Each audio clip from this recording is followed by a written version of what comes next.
what type of people are the most at risk of a toxic relationship? Okay. One, people with low self-esteem. If you already have a negative view of yourself, all somebody has to do is come into your life and be a representative of what you say that you want and play that role for a very short time, and they got you. Yo, party people, it's Ashley of SingleWomanChronicles.com, where being single is a beautiful choice rather than a miserable circumstance. And today I am going to be talking about what I wish I knew before my toxic relationship. But before I jump into that, I just want to talk about what my purpose for Single Woman Chronicles is, period. I know y'all didn't ask for this. Who cares? I just want to explain it so when people hear me say this thing, you'll know why I'm saying it. So when you are talking to people and they're trying to tell you like how you monetize a thing, especially when it comes to like social media and just your platform and your personal brand, they're going to tell you you need like a value added statement, what value you add, like what is it that you do. So basically that statement, and this can help some people who are up and coming content creators or just up and coming entrepreneurs, period. So for example, if you're a hairstylist and you specialize in lace fronts, my name is Ashley and I specialize in lace fronts. Like that's your value added statement. So as soon as someone comes to you, they know exactly what you do. Kind of like somebody like Keith Lee, when you go to him, you kind of know like he does food reviews, So it's easier to do because it's like, it's your niche. It's what people look to you for, right? It's your specialty. Now, some people who have lifestyle, that's what I'm looking for. Lifestyle brands, theirs is kind of more broad, but it's a little bit easier to monetize when you do have like that thing.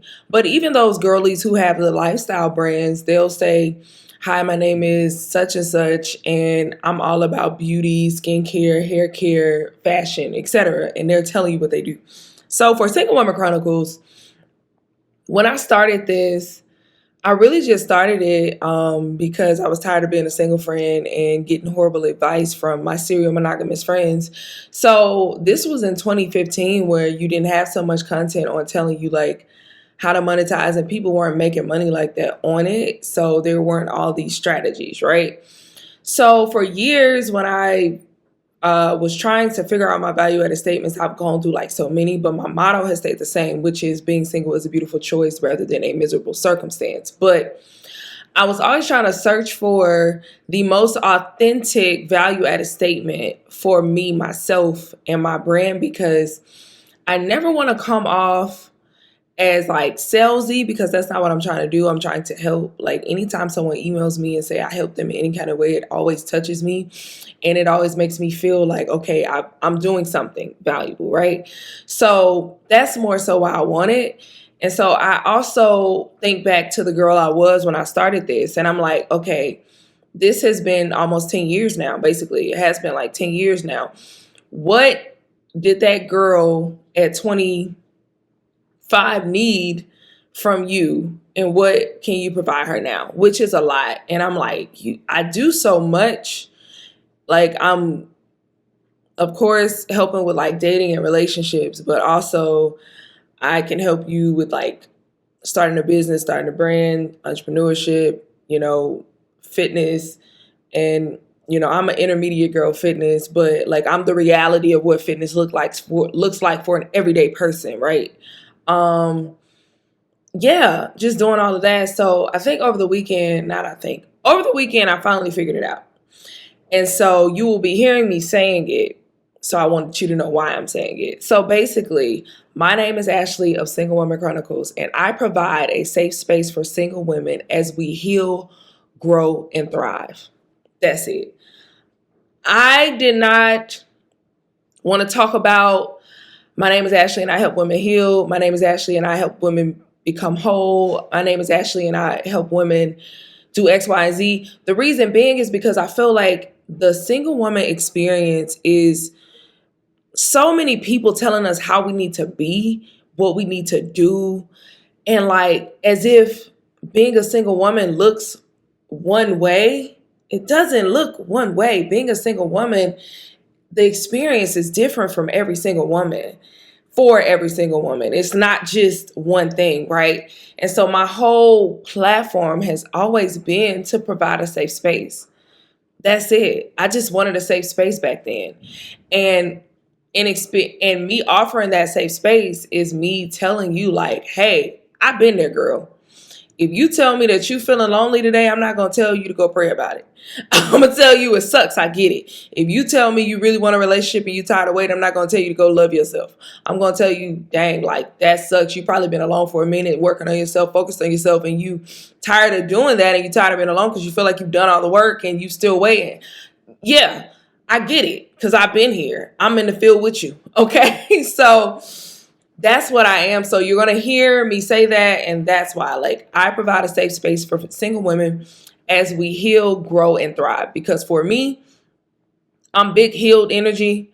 I feel like I'm too healed because these unhealed people out here is taking up the dating market. And I'm like, I feel like I'm too healed to be dating. Like, who I'm matching with. I'm growing every single day, growing in my career, growing as a person, growing as a woman. Like, this is just random, but I watched watching Gorgeous Doll and then watching Housewives, the Real Housewives of Atlanta. This is going to be a good season. I'm very excited about it. But watching it made me realize, like, dang, back in the day, I really wanted those things. Like, back in the day, I wanted to be the girl who married the athlete, the ball player, the man with money. And it's like, now I don't want that. I want peace. Like, leave me alone. That's too much, because you give up so much. You can't even grieve in peace, you know? And thriving. Like, my goal right now is to overcome certain obstacles that have kept me from pursuing my dream to its highest potential. So that's what I'm on right now. And I feel like I talk to so many single women, and we're always reduced to just our relationship status. And I hate that. Like, why does, when you hear, oh, she's single, the only thing you think is, oh, when you get married, oh, you don't want to have no kids, oh, blah, blah, blah. Why don't you think about, oh, how's your career going? Oh, what are you working on right now? Oh, what are your fitness goals? Oh, well, like, oh, why is it just that? You know what I mean? So it's just, our journeys are different, but I know that we're all healing, growing, and thriving. So that is what I provide. So I just had to let y'all in on that, because y'all gonna hear me say it.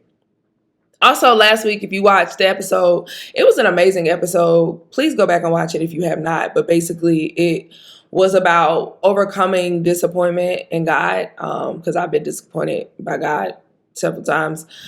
It got flagged because I put my book preview at the end, and it said it had copyright when I first recorded that in 2019, 18, I don't know.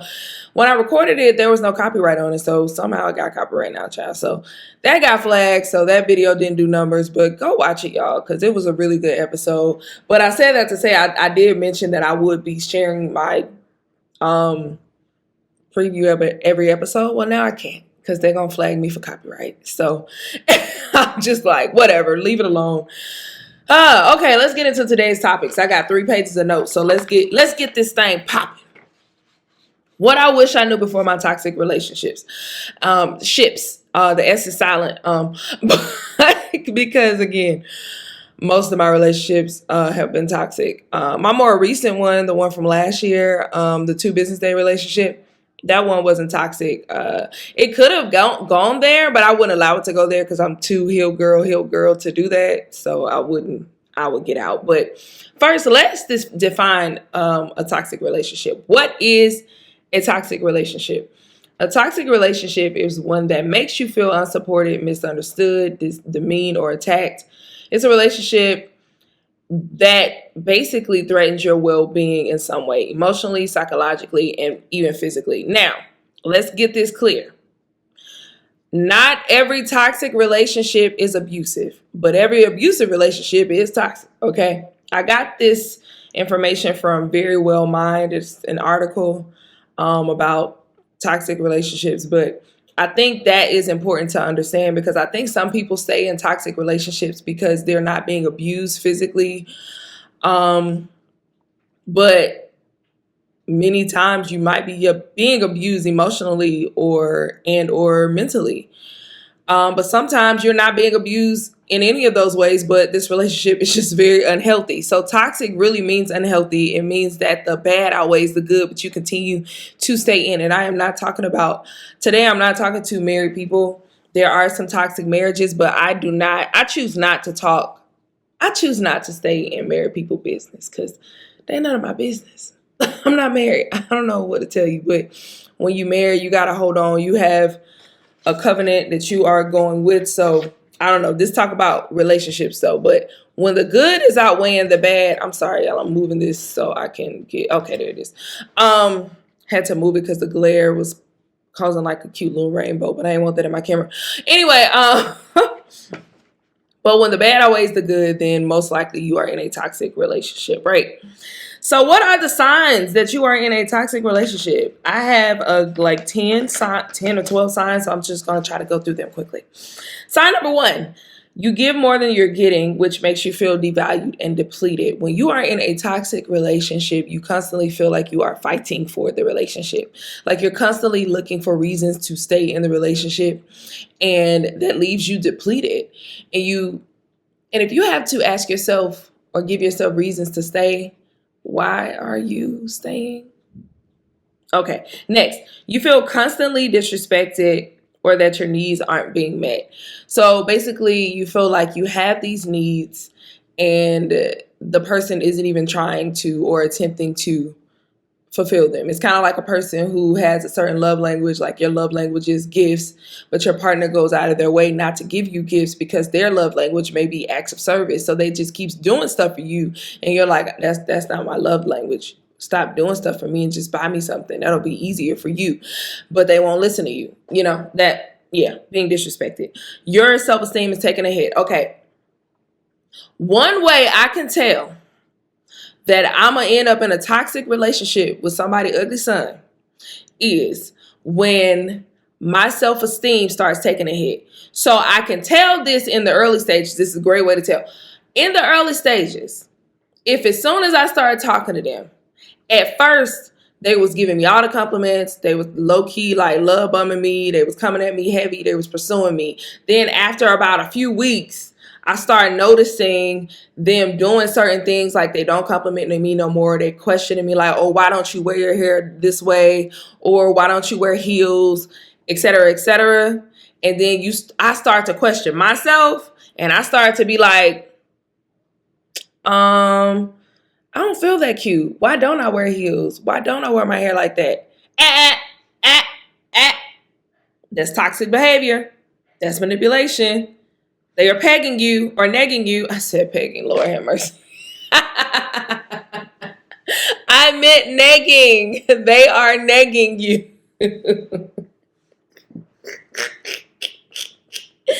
Oh my God, they are negging you. Negging you basically means when someone constantly gives you negative feedback or negative like compliments. Well, not negative compliments. Negative criticism to basically make themselves feel better by making you feel worse. It's very ghetto. It's very, very, I do not recommend. Very not demure. The next one is you feel misunderstood when you seek understanding, they attack you or they gaslight you. So basically, you bring an issue to them and they don't even listen to the issue. They immediately they immediately tell you that what you think is the thing ain't really the thing, and it makes you feel like you're crazy. You being gaslit. The next one, you feel depressed, angry, or tired after speaking to them. Like you constantly feel drained by this person. You constantly feel drained, like all the time.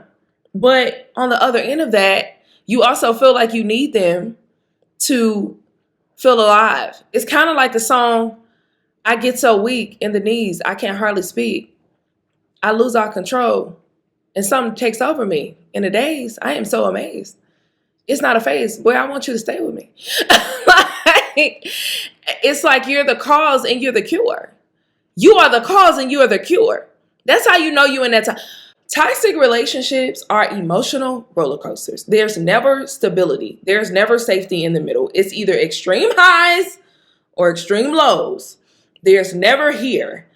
It's so crazy that we grew up watching these movies, and these movies had these toxic people and toxic relationships where they're just always all the way up here, all the way down here. It was never like a safety.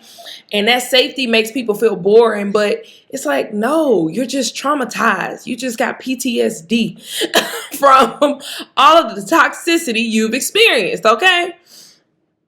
The next one, you bring out the worst in each other. Okay, let me tell you something. Every toxic Negro I've ever dated has brought out the worst in me. Like, on a day-to-day, I don't get angry. I don't argue with people. I don't cuss people out. If I argue with you, if I cuss you out, if I get angry with you, most likely you toxic. Because that's not me. You're bringing out the worst in me. And if you do it constantly, oh yeah, we're going to have to dead that partner. We got to dead that partner. Next, you are not your best self around them. About the same.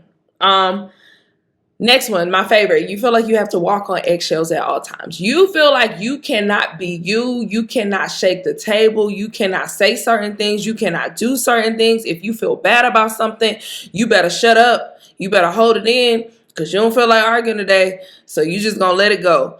It's one thing to pick your arguments, and it's another thing to walk on eggshells. You got to know the difference. Okay? All right. But you're in a toxic relationship if you feel like you constantly got to walk on eggshells. You spend a lot of time and emotional strength trying to cheer them up. You do one thing to them, they hold it over your head for 60 days. You like having to bend over backwards. I've had two exes where I would do something small that would make three. Oh my God, Holy Spirit, why would you bring him back up? Don't nobody want to talk about him. Think about him. Okay. I had three where, say, I'll give you a great example. I know he don't watch this. He might. I don't care. So one time, this guy made a joke and was like, girl, go ahead and buy me them shoes. And I was like, I ain't buying you no shoes. They say the quickest way for a man to walk away from you is to buy him some shoes. He gonna walk right out of your life. And I started laughing. And then I had to get off the phone after that because I think I was at work. And so I get off the phone and this man got mad at me and I didn't know he was mad at me. So like after I got off work, I called him. He didn't answer. I texted him. He didn't answer. So this was in my crash out girl days. So like I was calling this man back to back to back. So it took him like 2 or 3 days to respond to me. Do y'all know what that man said to me? That man said, well, I felt like I couldn't trust you no more because you said you wouldn't buy me no shoes. And I was like, I was joking, but I thought you were joking. I'm confused. Like, he was just like, I don't know. I just feel like word is bond. And if you, that man really said, I'm not making this up. He really said word is bond. Woo! My history of men burning in the fire, the pits of hell. But yeah, so scenarios like that where you do something really small and they don't have like grace and you feel like you have to break your back to get back into their good graces even though you really didn't do anything. Yeah, toxic. I talked about this. You're always on an emotional roller coaster, like Vivian Green. You're on an emotional roller coaster.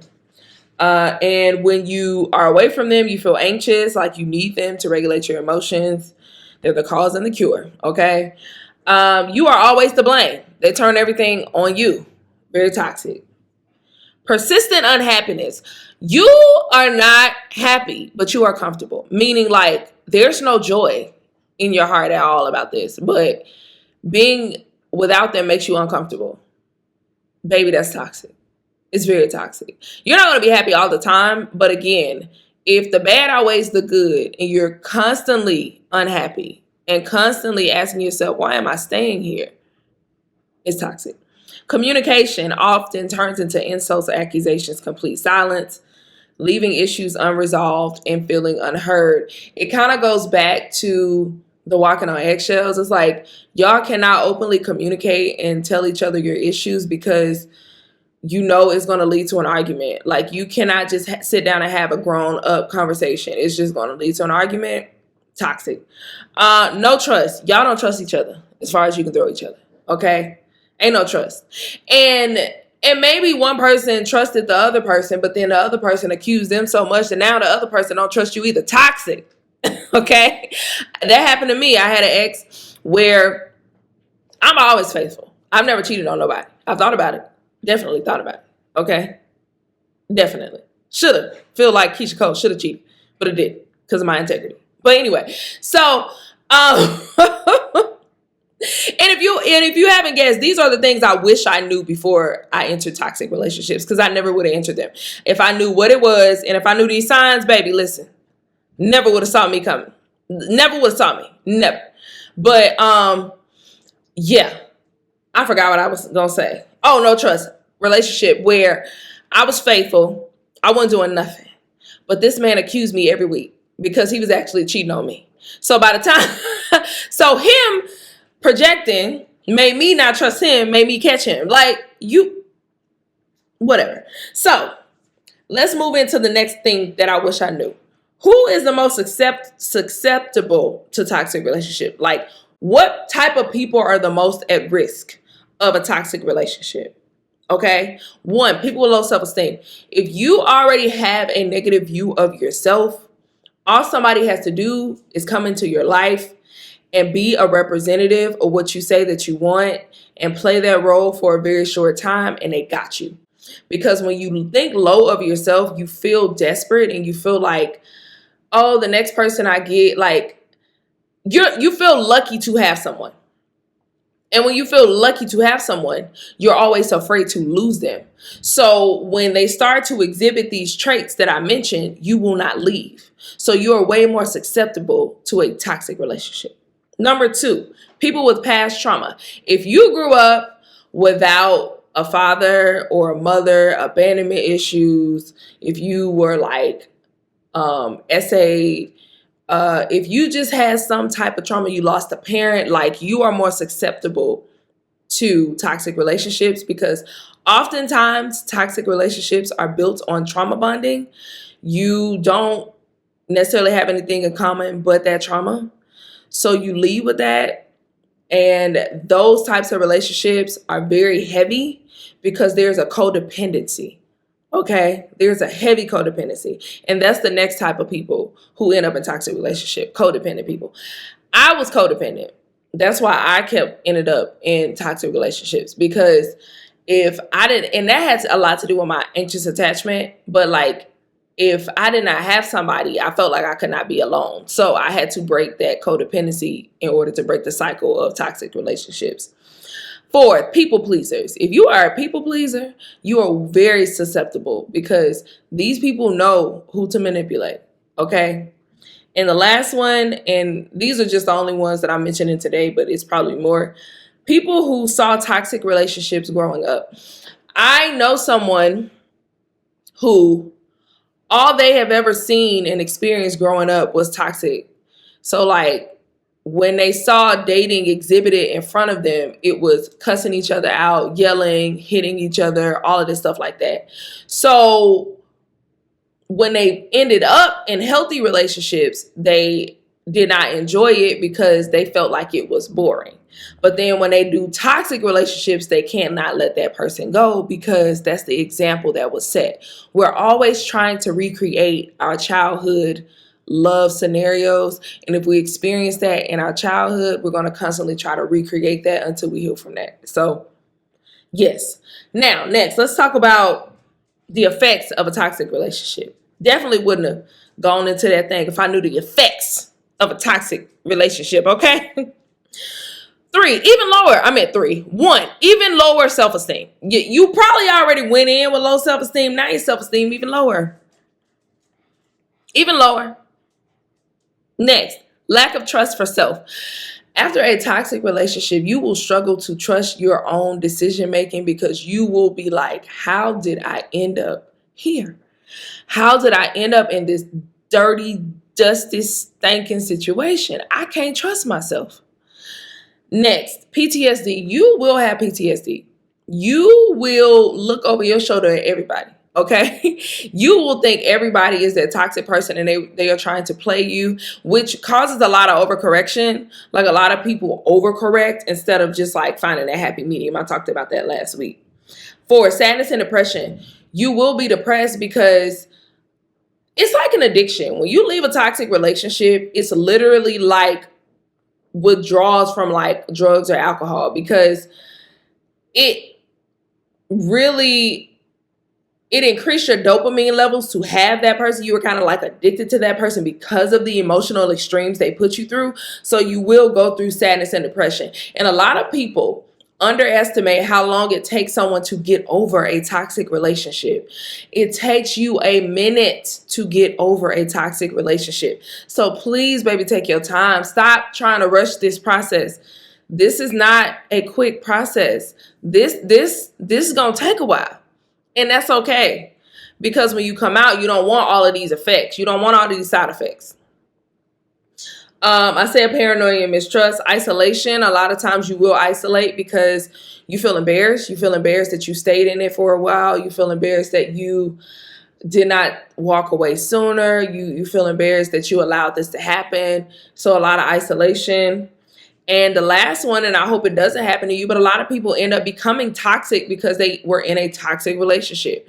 They feel like the world now owes them one.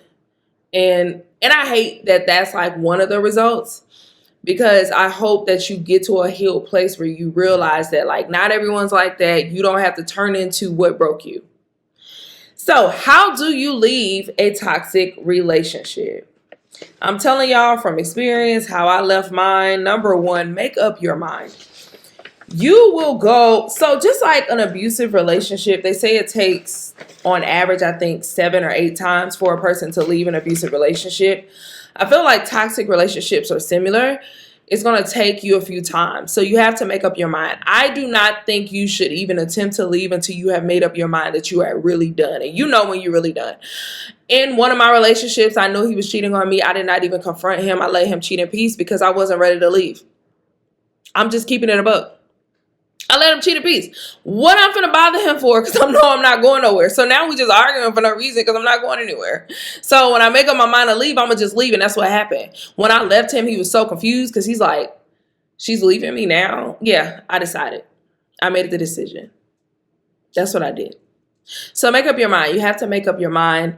And that will come with like you realizing that this is not going to change. This relationship is toxic. Hopefully listening to what I've all told you will help. The second thing is be clear that you're leaving and you're not going back. Be clear about that. I want you to cut all the ties, okay? Be clear. Be concise. Do not look back, okay? Don't be reminiscing over the good times. I want you to think about the bad times. Don't be, okay? 4th, one thing we overlook, support. Get support. Please get the support you need when you are trying to leave a toxic relationship, because you cannot do this alone. You need support. Get your friends, even the friends, get your riders. Your riders are the people who told you not to even date this person, but they still gonna support you afterwards. Get your riders, okay? And then once you're out of it, take time to rebuild your identity, your self-esteem, and your self-trust, because you're gonna need it. Again, people underestimate how long it takes to get over a toxic relationship. It rewires your brain in such a way that like you have to spend time, intentional time by yourself, really dedicating yourself to like healing and getting over this. And it's okay. So if you're really struggling and you really want a step-by-step guide, please pick up my book, How to Ex Your Ex, A Guide to Getting Past Unhealthy Relationships. I literally wrote this book specifically for getting over toxic relationships. Like, it is a guide. Like, even if you don't think you've made up your mind to leave, still read the book so you know the strategy to take when you decide that you finna leave and get up out of there. Okay? Because you have to know. You have to know the step-by-step. It's just easier knowing a strategy. Because in this book, I talk about no contact. I talk about what to focus on. It's like, I just want to read y'all some of the chapters because it just helps. So chapter number 1, let it out. You have to have a release. Like, don't feel bad about crying. Chapter 2, this is not a contact sport. Cut it out. Baby, no contact. What are we talking about? 3, no rebounds. Rebounds are only good in basketball. 4, the closure trap. Who need closure? Close the door. That's why you gotta make up your mind. You don't need no closure. You know you're not supposed to be there. Just leave. 5, give it to your God. Okay, I say give it to your God because I know not everyone's Christian. I am a one with God. I am a follower of Christ, but you got to give it to somebody. You cannot carry this alone. 6, perception is reality. Please shift your perception, because if you don't, you will end up right back in a toxic relationship or in another toxic relationship. 7, fighting lonely. You will have your lonely moments. You have to learn how to fight it. 8, self-reflection. You need to reflect. You got to heal because you don't want to end up in a cycle. 9, you have to sit in it. You got to learn how to sit in discomfort of the negative emotions and the regret and the pain and the shame. And last but not least, reclaim your thoughts. You got to get over those negative thoughts, Bookie. You got to. Get the book. It is on Amazon. It is on Audible. If you are an Audible girly like myself, you can get the ebook directly from my website. Link is in the bio. Look beneath or in the description. I'll be saying in the bio. Child, is YouTube. Or if you're listening on the platform, go ahead and get it. But grab it today. I want y'all to help y'all get over these toxic relationships, because I wish I knew this, because I never would have ended up in one.